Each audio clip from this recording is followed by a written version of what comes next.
Greetings everyone, and this is ang Tanaka TV.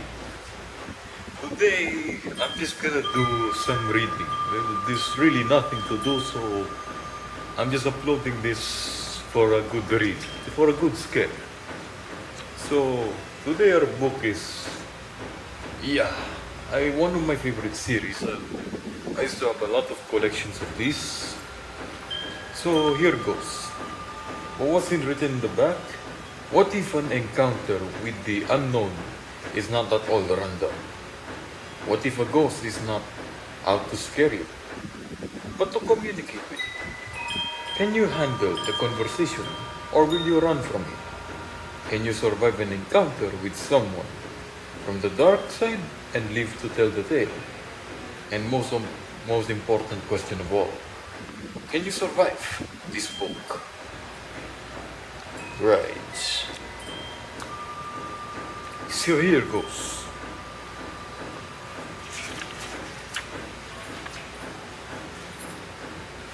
Alright then. No, not this one. Here we go.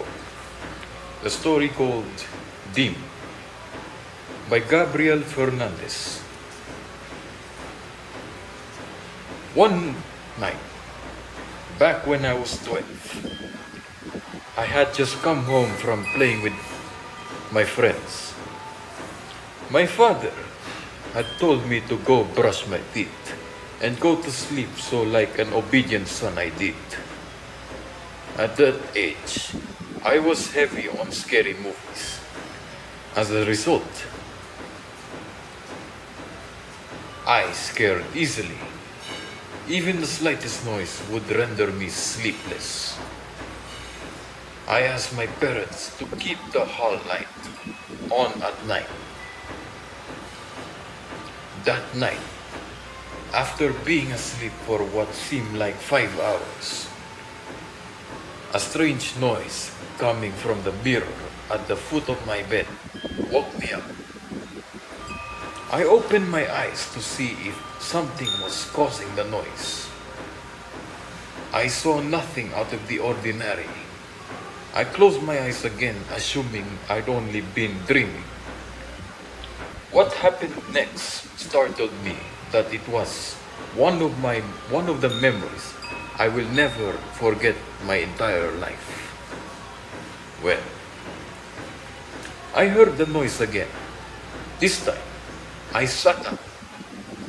As I sat on my bed, I saw a figure in the mirror doing the same thing, sitting on my bed. However, the one reflected in the mirror wasn't me. Whoa, okay. What I saw was unbelievable. I saw a man who looked probably in his 40s, with a reddish complexion, dark brown horns like an ox, eyes at least 2 times the size of a normal man's, pure yellow. Damn it, dog. Sorry, the dog is with black slits down the middle from top to bottom. The only thing worse than the eyes was a smile. Big feet. Each one was pointed and must have easily been an inch long. I started for probably close to a full minute, after which his smile got wider and bigger. At no point during the first minute did I move. I was too scared. He raised his arm and pointed at me, and then he began to speak. Even though I never saw his mouth move, his words to me were simply and clear. I'm here for you now.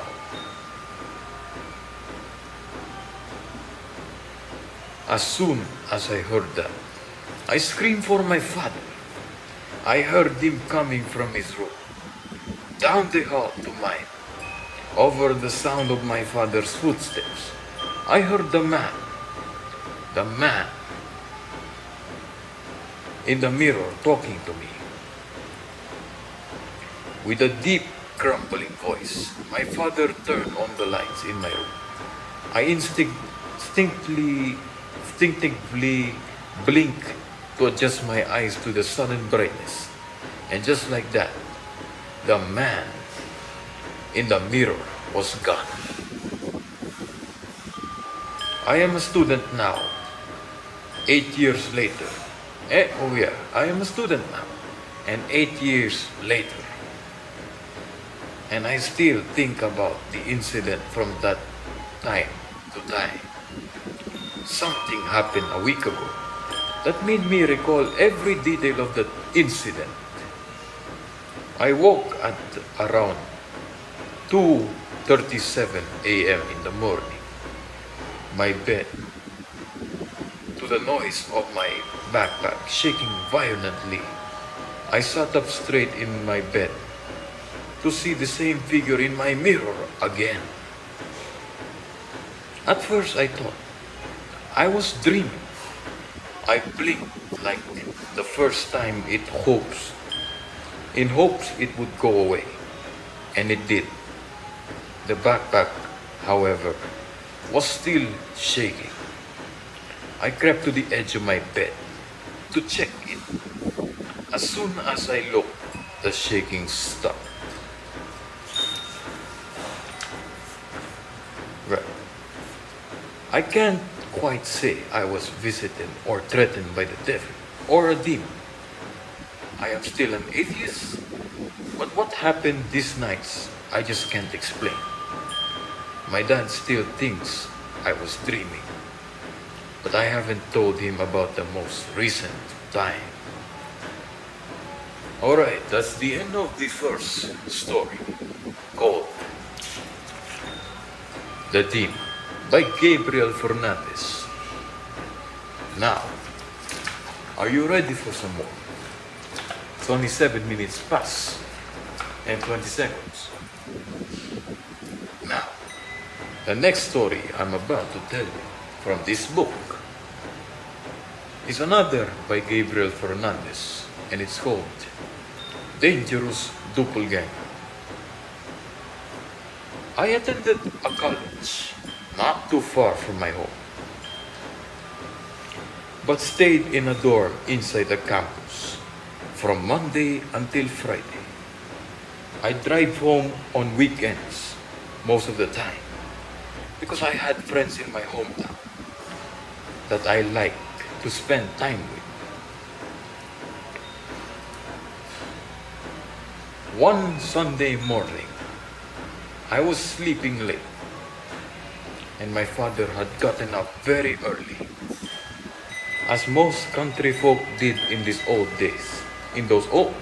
days, and drove to check on his sister who lived alone about 5 miles away. By 10:30 a.m., he was already on his way back home. At that time, I was just waking up and getting ready to go into the kitchen and fix myself some breakfast. As I was just about to come out of my room, my father burst in and asked, "How did you get back here so quickly?" I had no idea what he was talking about and told him I just gotten out of bed. He insisted that I nearly hit his car with mine about a mile from our house. He was approaching an intersection, and a car exactly like mine, driven by someone he clearly identified as me, made a very fast turn and headed straight into his car. He insisted it was me, and that I had nearly sideswiped him had he not acted fast and hit the side road. Now let anyone think, oh, it was just a similar car. I should point out it was definitely not a typical car. I was driving that at that time. I drove a black 1960s Studebaker Lark coupe with gray front fenders and hood. There wasn't another one like it in the entire area. In addition, my father vehemently insisted it was me behind the wheel. My mother and I continued to explain that I had been in bed and the lark had been parked outside in the yard under the old oak tree the whole time. I also pointed out that it was only it that if it were only a mile from the house, I had been going the opposite direction. I could not have turned around and made it home ahead of me without passing it. He conceded that made sense, but still insisted on checking if my car's engine was warm. Of course, it wasn't. But the incident seemed to affect my father deeply. He was a very grounded person and not given to any flights of fantasy or wild imaginings. He felt that the incident meant something, but he didn't know what. He didn't know what. Like many country folk, he spoke occasionally of signs. He became convinced that the incident was a sign of some sort, whatever the sign might have meant. It never became apparent to any of us. My father lived to the grand old age of 101 and died peacefully in his sleep in November of 2004. If doppelgangers are harbingers of death, that one took an awfully long time. I see. Well, yes, technically, I've read many tales about it. Alright, that was quite a short story, so yeah, looking for more. Here. No, let's change our angle.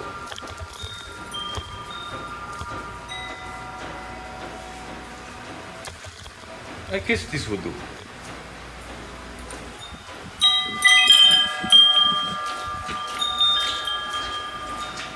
Right then.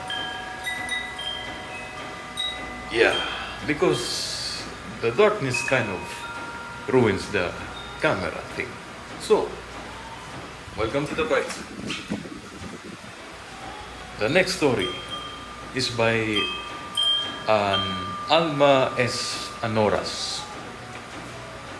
It's called A Charming House Ghost. Well, this seems rather benevolent, I guess. But we'll see. The family had just moved into their new apartment, a government project that had been built 2 years early. The youngest of the family's 4 siblings, a 9-year-old girl, was excited at having a bed of her own, though she would have to share the room with her brothers. She made a beeline for the room and began unpacking and fixing her things. As she unpacked the boxes in which her things were stored, shafts of late afternoon sun slanted in through the bare window and she smelled fresh paint and sodas. Though she was alone, the girl felt she had company in the room. As she unpacked the boxes in which her things were stored. Wait, never mind. Sorry, I repeated something. Alright. Bedtime came soon enough, and the girls' brothers were still out, all of them being college boys who had evening classes and friends to go out with after class.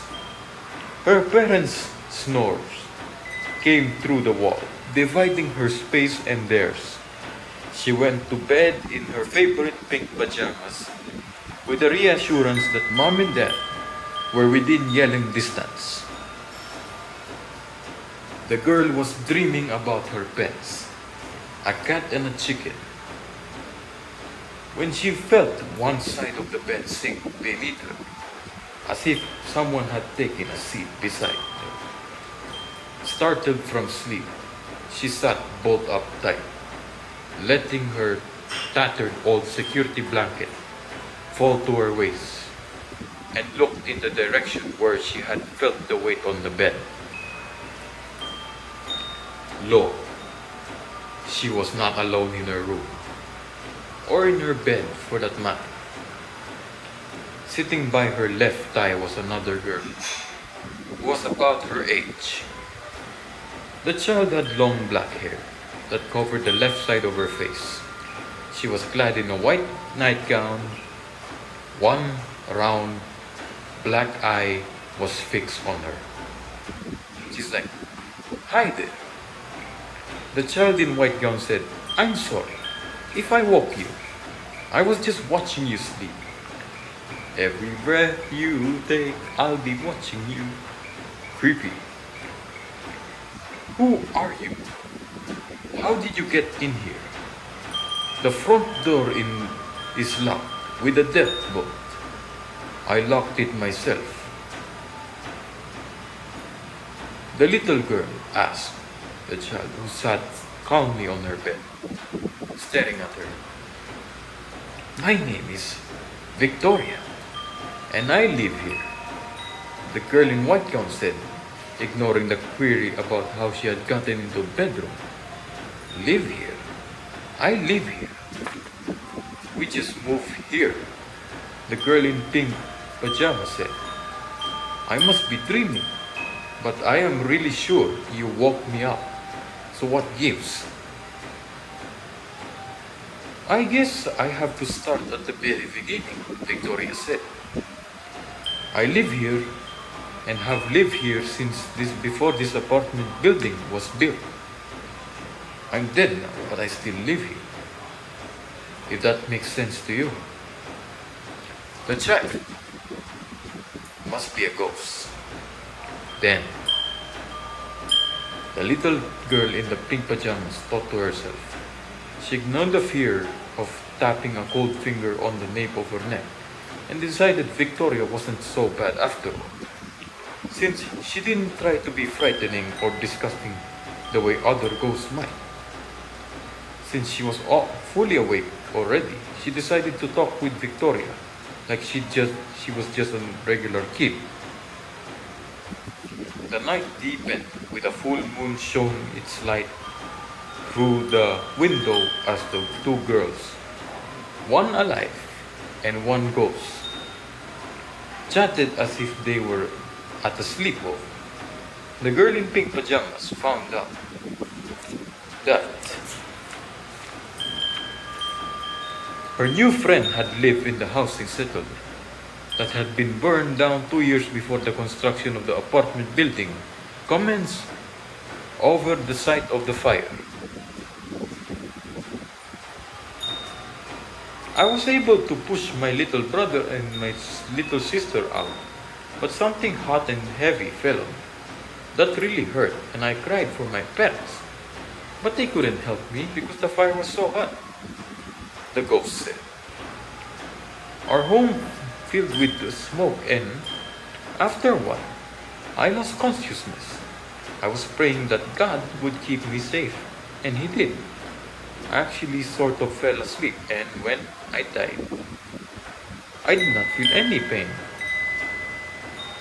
"Didn't you have a light to guide you to heaven? My ma said that when you die, a light from heaven shines to guide you back to God," the girl in the pink pajamas asked. "There was a light, and it was very bright, but I did not want to go to it yet. It's always there, waiting for me. But I like it here. I have friends here," the ghost answered. "And you're my new friend, aren't you?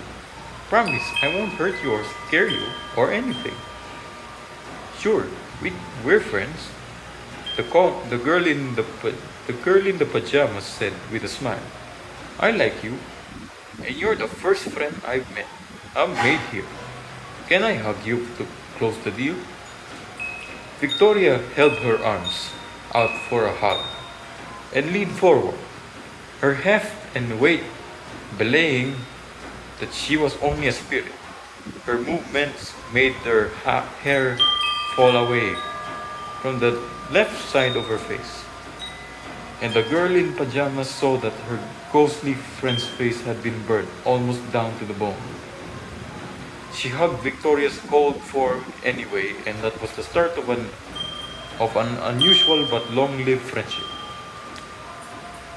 As the girl grew into a woman, living in the same apartment for nearly 2 decades, she grew more and more curious about Victoria's story. Many other friends had come and gone, but her friendship with Victoria remained strong and easygoing because she could tell Victoria anything. Having chosen to become a journalist, she decided to put her skills to use one day by researching in the newspaper files of the National Library about the fire that killed Victoria. She found news article in the Metro page of a defunct broadsheet that carried the headline, Little Heroine Dies in Makati Blaze. The news story said, Victoria had indeed managed to get her younger brother and sister to safety, sacrificing her own life in the process. There was a small black and white photo of Victoria, a likeness that showed how the house ghost looked like before the fire burned her face. Now, the journalist still lives in Makati apartment, and she and Victoria still chat. The nice thing about having a house ghost is that she finds whatever small items her friend may have misplaced, such as keys or eyeglasses. Of course, child that she is, Victoria also likes to play pranks. When her grown-up friend forgets she's there by hiding the same items she often finds for her friend, returning them only after she had a nice late night chat with her friend, the journalist. Victoria also plays pranks on and has late night chats with her friends' children, who also call her friend. I could say this story is probably made up, but Makati is one, I guess. Well, no. Another one by Alma Santos. Alma S. Anoras. This is a story called Capre in the City. Right. I'm almost home, the college student told herself as she walked down the dark alley close to her house in what is now Makati City. A few more steps and I'll be home. This was the first night she was going home in the dark. After the first of her evening classes at the university, the neighborhood that looked so ordinary during the daytime looked sinister and unfriendly in the dark, and she shivered in her blue and white uniform as her heels clacked more and more quickly on the sidewalk.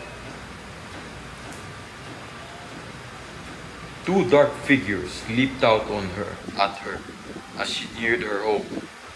Something glinted in the hand of one of her assailants, a knife perhaps, or an ice pick.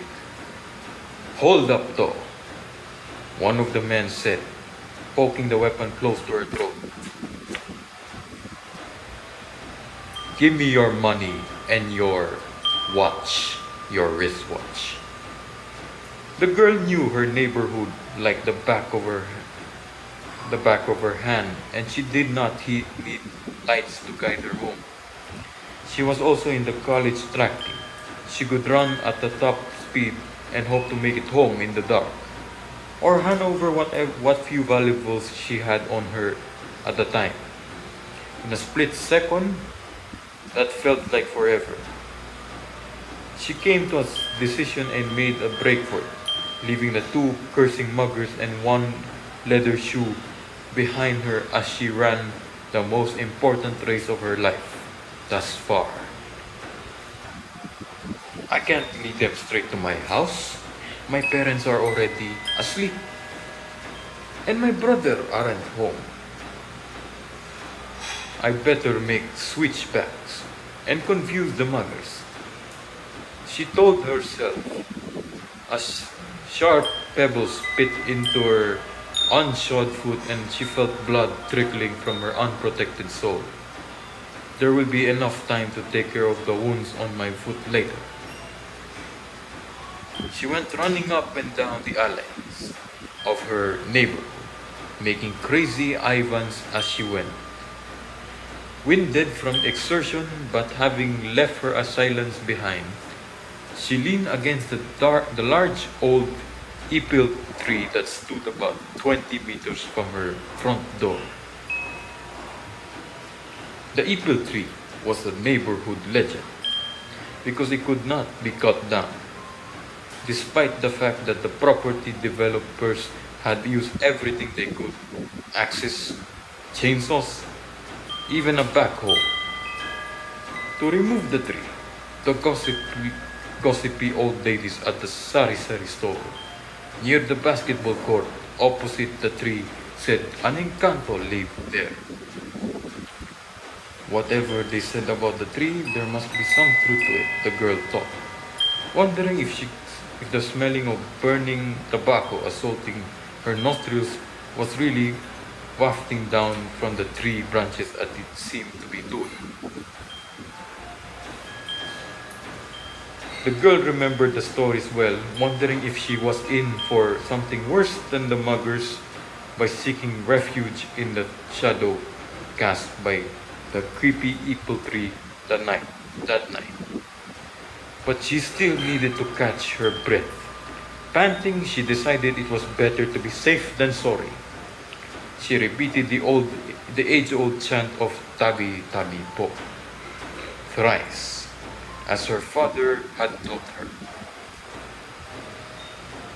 She leaned against the ipil tree's rough trunk. She heard heavy footfalls of her assailants approaching her position, and she poised herself to run for home. Just as she was about to make the final run to her house, an inhumanly deep voice broke the silence of the cold night air. Do not move. They are near you. They are going near you. The voice said, they can't see you if you don't move. They will not see you if you don't move. Now I'm hearing voices, the girl thought to herself. Great, just great.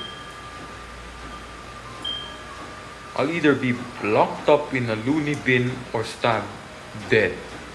Ugly choices indeed. As these thoughts ran through her head, she quickly reviewed her options. She was risking a lot of trusting the voice.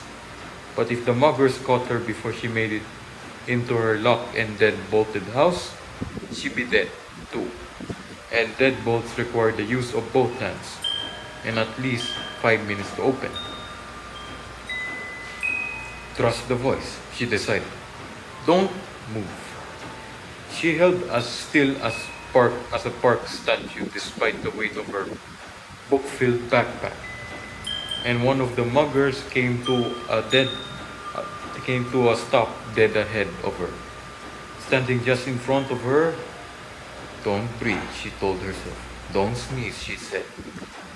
Ignoring the itching in her nose, born of her intense fear. God, I hope my fear doesn't give off a stink, she thought. Her assailants looked straight at her, and her heart did somersaults as she held her breath. still poised to run or fight if the need arose. She's not here. If we find her, we'll stab her to death. One mugger, the one holding an evilly glinting ice pick, said to his companion, the anger burning hot in his voice. I will kill her slowly. They don't see me, the girl thought, relaxing just a bit, exhaling slowly and drawing in a small breath of air. Her lungs were about to burst from the effort of holding her breath. Go away, she willed her assailants. Nobody's here.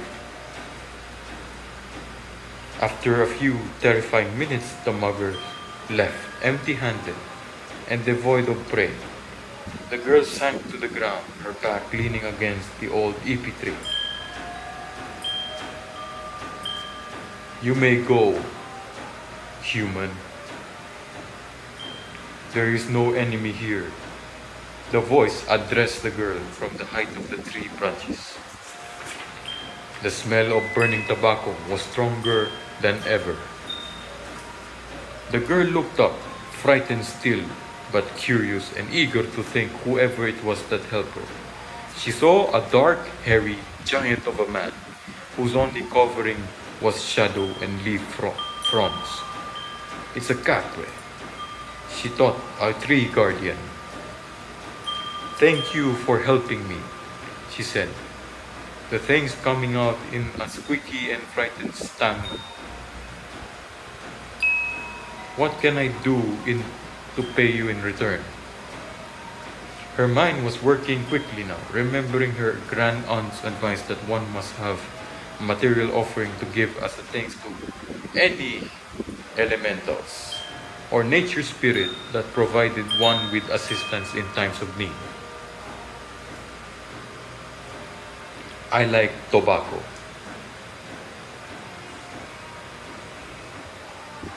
Or if you can, I want some cigarettes. You may leave it near this tree, the capri said. He also asked her not to reveal his home in the ipil tree to the nosy neighbors who may want souvenirs from the tree. I don't have anyone with me here right now. My friend who was living inside a malunggay